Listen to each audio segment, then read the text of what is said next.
Estamos de volta, chegamos ao segundo bloco do Bom Dia Cidades. Eu quero aqui agradecer quem está também conosco nas redes sociais, o Alexandre Ananda dando um bom dia, a Natalina Rocha, o Nick Parada, todos acompanhando o Bom Dia Cidades, que a partir de agora vai falar sobre a relação entre Covid-19 e a saúde do coração.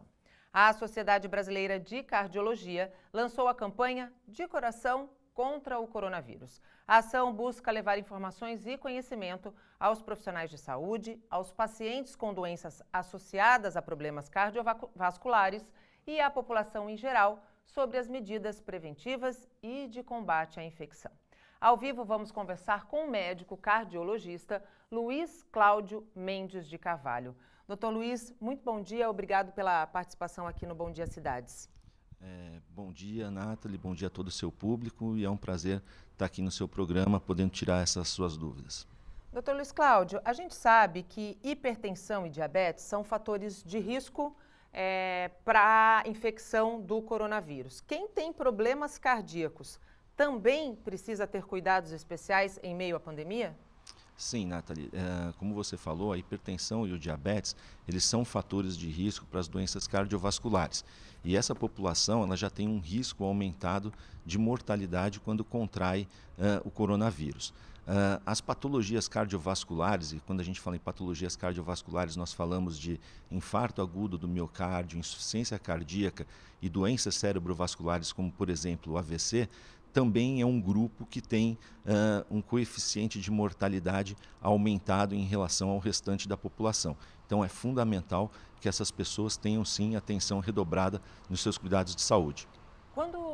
Posso chamá-lo de você? Pode, fique à vontade. Quando você fala aumento da taxa de mortalidade, a gente tem uma taxa média desse aumento? Qual é a taxa de letalidade em pacientes que têm problemas cardiovasculares e que podem estar suscetíveis ao vírus?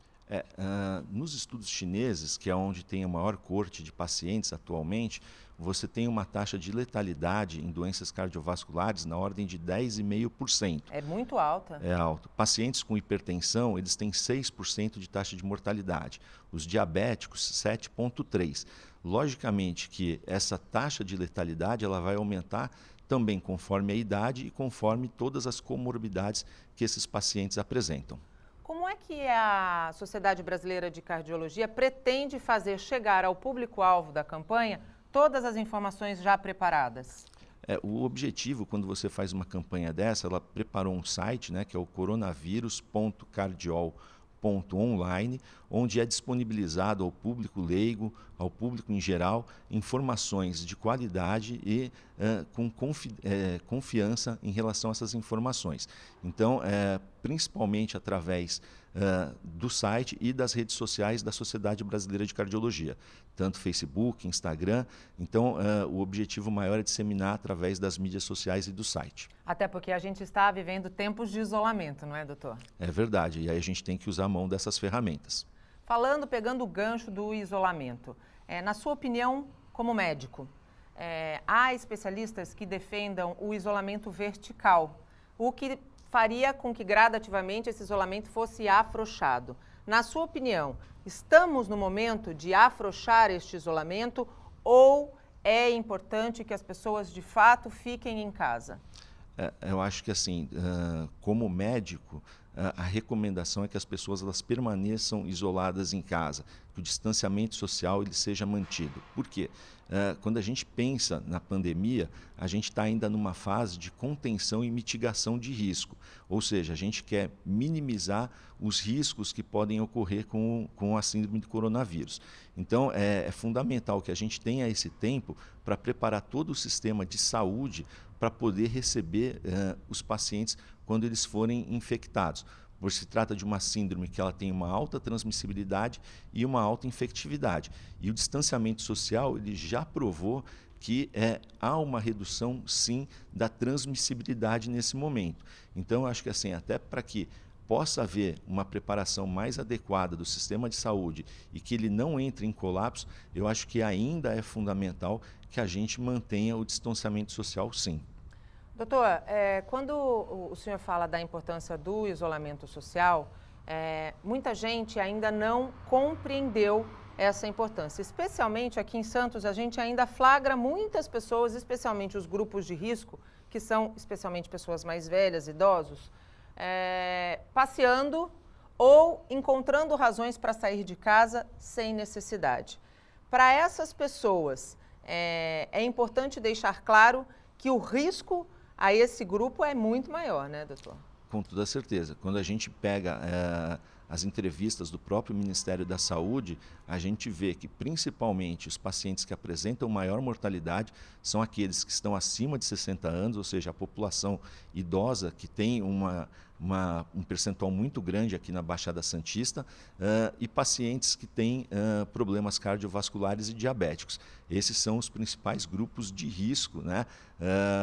Que são acometidos aí com maior taxa de mortalidade. Então é fundamental que essas pessoas, elas sim, permaneçam em isolamento. Vale lembrar também, como o senhor bem colocou, a questão da importância deste planejamento prévio de leitos, até porque outras doenças vão seguir aparecendo, pessoas em tratamento precisam continuar os seus tratamentos, porque senão a gente vai ter uma reação em cadeia muito negativa. Isso é verdade. Na realidade, o sistema de saúde ele não é preparado para pandemias, né? Isso é uma situação excepcional.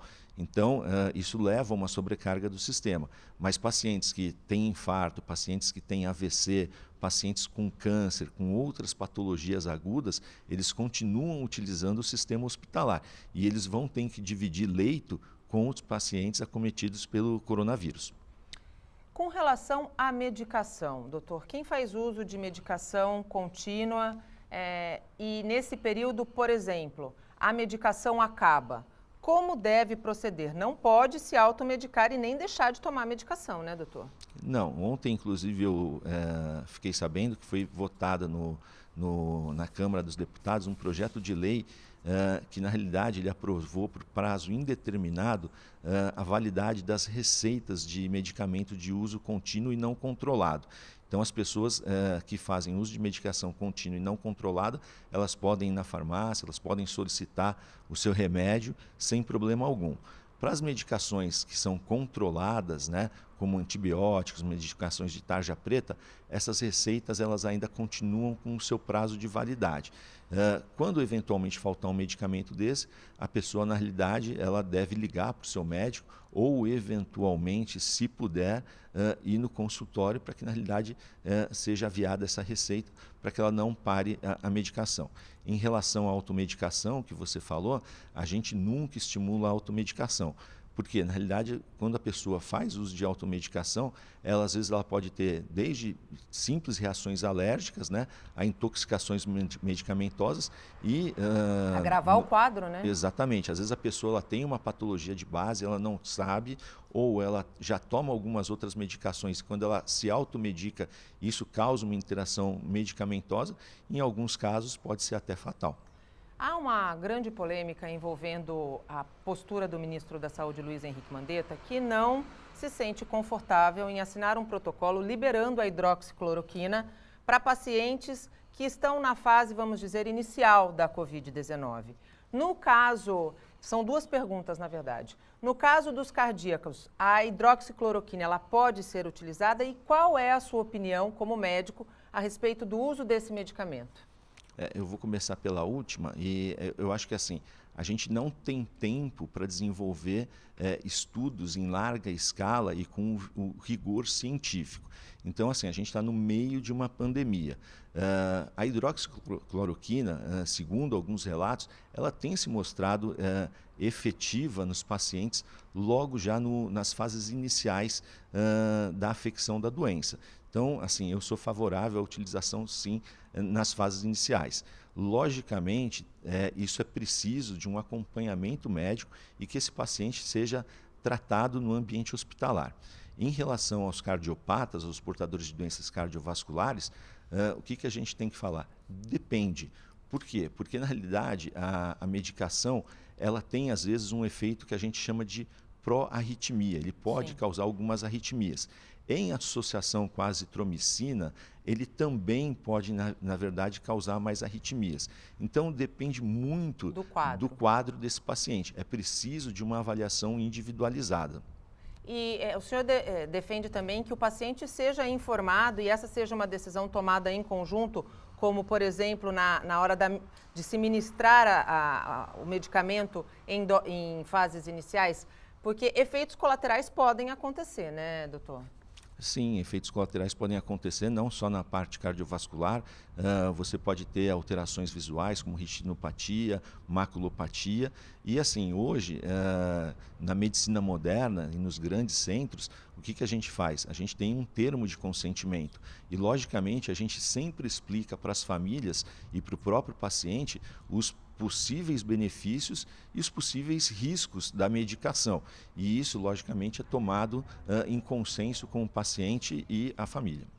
Já se sabe se a Covid-19, porque no caso do pulmão a gente sabe que a Covid-19 pode deixar cicatrizes no pulmão que podem comprometer ali na frente a vida deste indivíduo. No caso do coração, já se sabe se a Covid-19 causa danos ao coração? Isso ainda está em dúvida, mas assim, o que a gente pode falar?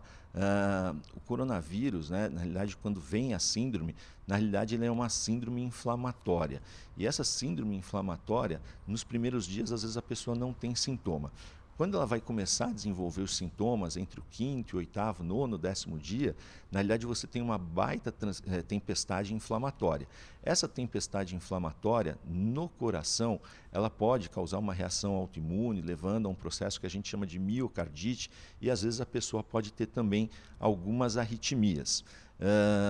Nos pacientes, em geral, as miocardites, elas se resolvem e não ficam grandes cicatrizes. Porém, em pacientes que são cardiopatas, que têm doenças cardiovasculares, ele tem uma reserva miocárdica do músculo do coração mais reduzida. Com a alta demanda metabólica causada pela inflamação da síndrome do coronavírus, isso pode fazer com que esse paciente ele evolua com choque cardiogênico e muitas vezes também tenha infarto do miocárdio no decorrer da doença. Aí sim esse paciente fica com uma sequela, mas outras sequelas ainda não dá para a gente afirmar com toda certeza. Bom, eu acho que o grande recado que fica desse nosso bate-papo, doutor, é a importância de se cuidar, de manter a medicação, de ficar em casa e também de ter a alimentação correta nesse momento de isolamento social, né, doutor? É verdade. Na realidade, assim, para que a gente tenha uma imunidade melhor, é fundamental que a gente tenha algum tipo de atividade física regular, que a gente tenha uma boa noite de sono. Em tempos de isolamento social, é fundamental que a gente tenha uma saúde mental e psicológica, né? Controle o estresse, tanto emocional quanto psicológico, e a gente tem uma alimentação adequada, né? Suplementações de vitamina D, elas melhoram a imunidade. E o que a gente diz que, na realidade, a gente tem alimentos que são imunomoduladores, ou seja, são alimentos que aumentam a imunidade e diminuem a resposta anti-inflamatória, protegendo a gente de eventuais doenças. E esses alimentos que são imunomoduladores, né, eles são ricos em vitaminas, seja a vitamina D, seja a vitamina A, vitamina E, zinco e selênio. E quais são esses alimentos? São alimentos que a gente encontra em qualquer natura. Lugar. Exatamente. Então é fundamental que a gente tenha sempre uma alimentação baseada em verduras, hortaliças, fibras, grãos, né? Ter uma alimentação também com frutas, isso é fundamental. Doutor, muito obrigado pela tua participação, pela tua disponibilidade de estar conosco aqui nesta manhã. Bom dia. Eu que agradeço. Muito obrigado. Bom dia.